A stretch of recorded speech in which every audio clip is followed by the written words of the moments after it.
ভাই ভিউয়ারদের জন্য আজকের অফার ভাই এটা গোল্ড স্টার, এটা নো ফ্রস্টের 5 ব্যাগ ফ্রিজ, এটা হচ্ছে এটা 10 সিফট এটা ফ্রিজ, 10 সিফট উপরে ডিপ নো ফ্রস্ট। দেখেন এখন আইস জমে আছে, লাইন দিয়ে রাখছি ভাই, একদম হচ্ছে নরমাল গ্যাস কম্প্রেসর সব অরিজিনাল আছে, সবকিছু কমপ্লিট, সব अवेलेबल। এই দাম কেমন? 14500 ছিল, ভাইয়ের ব্লগের জন্য 9000, আজকে 9000 শার্প ব্র্যান্ডের এটা কত সিফটি? জাপান এটা ফ্রিজ, এটা আছে 18 সিফট এটা ফ্রিজ।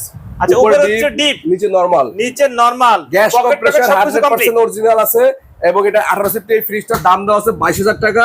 ভাইয়ের ব্লগের জন্য এটা একদম 20000 করে দিলাম, 20000।